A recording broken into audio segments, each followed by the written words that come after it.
Hello and welcome to another episode of Mad Men Sports. As always, I'm Zach. Along with me is Jake and Dave. Today is July 15th. Hope you guys had a great weekend. Jake, how was your weekend, buddy? Good, man. I went to the Taste of Buffalo. Ate like a king. Anything stick out to you in particular? Dinosaur barbecue, normal. I had some Niagara Cafe. Ate like a king, like I said. Niagara Cafe has good pastelillos. Did you eat yourself one? Oh, I had a chicken and a beef. I ate good. I should have brought one tonight to the podcast. Oh, listen, I did. I was going to, but I ate it, so. Now, here at Mad Men Asshole. Sports, we love pizza. So we have a couple friends in the pizza business. We have, obviously, Primo Pizza, a great sponsor of ours. And we have a great relationship with Pizza Amore. Jake, you were telling me earlier today that you had some Pizza Amore. Awesome, isn't it? Jeez, I don't know how that just kind of skipped my mind. Yeah, I had the buffalo chicken wing pizza today at the Taste of Buffalo from Pizza Amore. It's hard to beat brick oven pizza, honestly. Yeah, you can't. It's impossible. I know the owner. Shout out to DJ Perry. Oh, sure. Oh, yeah. Thanks, DJ. Makes a hell of a pizza. That is our buddy DJ. Dave, how was your weekend, my friend? I've had better, but you know what? We're still hustling around. Still making the most of it, right, my buddy? Yeah, weather's been nice and hot. Football season's 11 days away for training camp. Couldn't be more excited. Cannot get here soon enough. I'm stoked. Let's get this thing rolling. Today's sponsor of Mad Men Sports Podcast is Black Button Distilling. They're coming out with their dry gin this weekend, guys. Be on the lookout. Go to their launch party. July 19th is their launch party at the Buffalo Tasting Room and the Rochester Tasting Room. It should be a great time. Check them out on Facebook for their Facebook event. This is a real special bottle because for this launch that they're having, for every bottle sold, $1 is going to a special charity called Mended Little Hearts. Now that's Mended Little Hearts. Now their mission is to help families with small children with a congenital heart disease. It really hits home for the headmaster distiller of this American dry gin, Jeff Fairbrother. He's the head distiller on this plant, and the story goes is his daughter was helped by Mended Little Hearts when she was born. So this hits home. Now $1 of every bottle sold goes to Mended Little Hearts. So that's a great cause. Get out to their Facebook events and really explore their tasting rooms and try the dry gin. Yeah, David, you want to give it a try? Let's do it. All right, here, cheers. Damn, that's good. Dave, so what'd you think? Damn, Good, huh? that's good. Yeah, perfect. No, I definitely noticed this subtle hit of chamomile. So it's really, I have to say, it's probably one of the best gins I've ever had. Probably the best gin I've ever had because I don't usually drink gin. But yeah, it's good. Yeah, see, Dave, we're here to expand your horizons. Goes right down the gullet. It's got great bold taste, I'll say that much. It's one of I'm drinking a little gin and tonic right now with a little hint of lime. It's perfect. Nice, refreshing summer drink. This is a great time to explore the summer drinks at Black Button Distillery. Really cool bottle, too. Well, Zach, to a day well done. All right, well, let's just roll this right into our Black Button discussion of the week, guys. Now, a couple weeks ago, I released the offensive side of the ball for the 60th anniversary team for the Buffalo Bills, which got me thinking when I released the defensive side of the ball just on last Friday. Who is the next in line for the Buffalo Bills to have a statue of? Now, right now, we only have a statue of Ralph Wilson. Who's next in line? I posed this question to you guys earlier today. I wanted you guys to think on it a little bit. Dave, who do you have? I'm dying to know. You haven't told me yet. A lot of people think the obvious one is the Jim Kellys of the world or Ralph Wilson himself. I think before Ralph Wilson even went up, the person that put the Bills on the map is Marv Levy himself. He was kind of the poster boy of the Bills, kind of built the dynasty, and we still call him like the grandfather of the Bills, even over Ralph Wilson. Ralph Wilson kept the Bills here. I would say if it wasn't for Marv Levy, it would probably be his wife, Ralph Wilson's wife. But Marv Levy is kind of like, I think, he's the grandfather of the Bills. He's the one that we should thank for the 4 years and all the 90s, and the one that really put the Bills on the map. I think Marv Levy is just the inspiration. We still go to him to be the all-time legend. I think Jim Kelly, Bruce Smith, Andre Reed, the obvious one, Thurman Thomas, they all point to Marv Levy as the guy that built it all and put it all together. So I do think that the statue of Marv Levy should have been up yesterday. See, when you say built it, I think of the GM that would built it. So maybe Bill Polian should get a little credit. Maybe you put them up together. I get that a little bit. When I think of Marv Levy, I think of, the coach that kind of lost 4 straight Super Bowls. I mean, he had all the talent in the world. Bill Polian put him in a hell of a position to succeed. and yet the guy really couldn't game plan enough to get it done. Now, there's really no one at fault for not winning any of those 4 Super Bowls, and we can sit here and dwell about something that happened 20, 30 years ago, whatever. But I think it's an interesting take. I think Marv Levy definitely is the best coach the Bills have ever had. Definitely most successful. There's definitely some pull to your argument. Now, Jake, let's kind of segue into maybe you have, maybe Dave took a little shot at who you might have picked earlier because we found out. So why don't you tell the listeners who you think should be the next statue at New Era Field? Yeah, Dave, I feel a little disrespected. I had told you prior to the show who I was saying, and you had mentioned him twice. And I'd have to say Jim Kelly, and I'll certainly tell you why. Yeah, Marv Levy ran that team to 4 straight Super Bowls, but who personally led that team to 4 straight Super Bowls? Jim Kelly, the creator of the K-Gun offense. No one's getting the ball to Andre Reed and Don Beebe and handing the ball off to Thurman Thomas. Like Zach said, do we have any Super Bowl wins? Okay, who do you blame more for the Super Bowl losses, Marv Levy or Jim Kelly? You can't blame one single player for 4 Super Bowl losses. That goes to the head coach and the front office. You can't blame any players for 4 straight Super Bowl losses. I think you can blame some players for 4 straight Super Bowl losses. Scott Norwood, we should get him on the pod. We should. I think he's coaching. I think we could definitely blame one player for one specific one, but let's be honest, it was a hard kick. So, anyways, let's stick to topic here. Jim Kelly, what do we got, boys? And he's still such an inspiration to a lot of people in Buffalo. He's still so involved with the team as well. After his battle with cancer, I believe that he is very rightfully so the next recipient of a statue at New Era Field. We should get a poll going. See who thinks it is, Jim Kelly or Marv Levy, because I really believe it's Marv Levy. I really believe it's neither of them, honestly. While both of them are eccentric candidates for this, I definitely think there's one that sticks out just because this guy was the straw that really stirred the drink of the whole team. Now, let me just throw it out there. He's a Hall of Famer, so, I mean, that narrows it down to a handful. And he's a 5-time Pro Bowler, so that narrows it down to so many. But there's only maybe one other guy who was the MVP of the league, or besides this guy right here. Any guesses? I'll take 2 guesses. You're going to say Bruce Smith.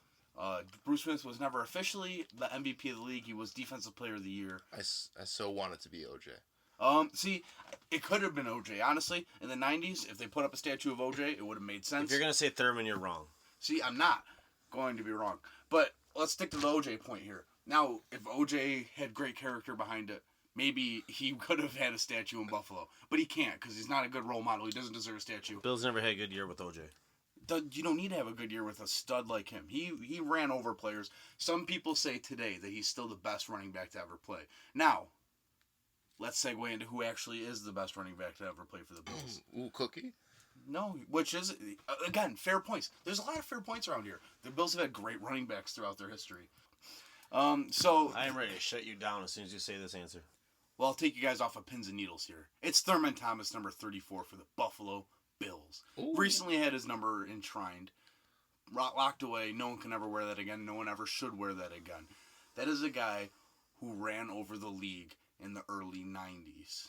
From Oklahoma State University, the best cowboy, besides maybe Barry Sanders, who played right after him. Now, Thurman Thomas was the dual threat of dual threats. He could run the ball well, he could catch the ball and then run the ball well. He was the Swiss Army knife of that offense. He was the guy that freed up the other defenders in order to get Andre open. And even if Andre wasn't open, Jim still threw to him. But exactly, they had to be afraid of him because Thurman Thomas was a machine. The Thurminator. The MVP of the league. This guy... He wasn't even the 3rd best player on the team when the Bills were playing. That's what you might think. But the fact is that he was the biggest threat on the team at all times during those years. Is he the Scottie Pippen of the Buffalo Bills? Unsung he was hero he was the Dennis Rodman of the Buffalo Bills. Bruce Smith was the Scottie Pippen. That's horseshit. I would say that Steve Tasker would have been the Dennis Rodman of that team. No, I think Steve Tasker would be a Tony Kukoc of the team. Surprised I pulled that one out, aren't you?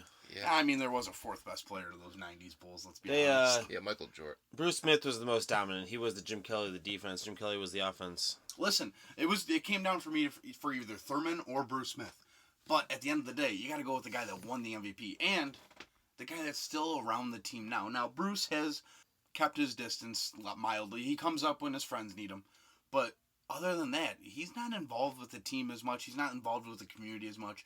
Thurman Thomas has been a great ambassador for Buffalo, even after his playing years. He's now, in the Wester commercials. Exactly, yeah. I mean, so is Steve, but who cares?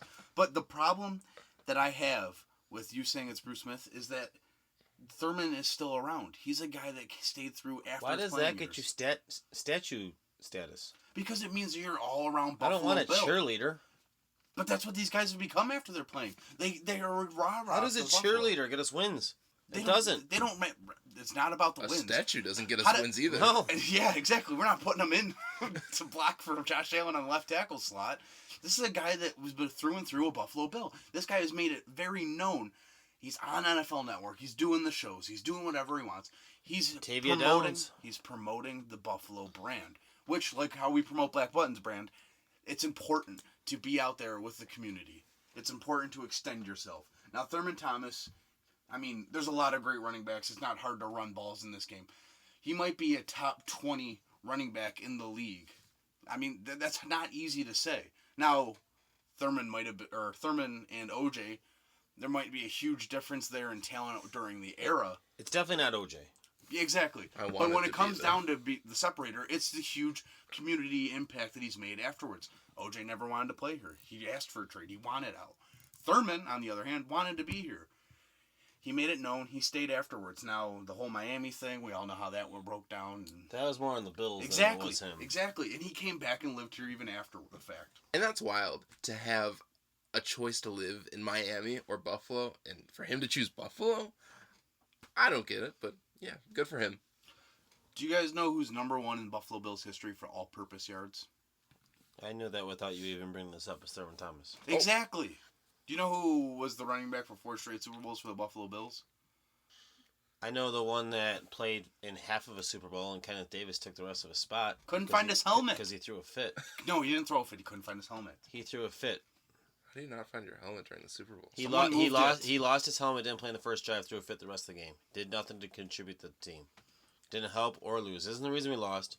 But still, Marv Levy was out there coaching the team even after 4 Super Bowls. Guys, get your flashlights. We're about to turn this into a Stranger Things episode while we find the reason why the Bills lost Super Bowls 20 years ago. Where's It's not Thurman happening. Thomas's helmet? Will! It's hate not that. happening today, guys. Give Will less lines. Talk less about the Super Bowls and talk more about who deserves to be enshrined in The brass. Super Bowls wouldn't have happened without Marv Levy. You don't win No, those. it would have, because You don't could win put a those more, with Wade Phillips as a coach. You could put a more competent coach in there.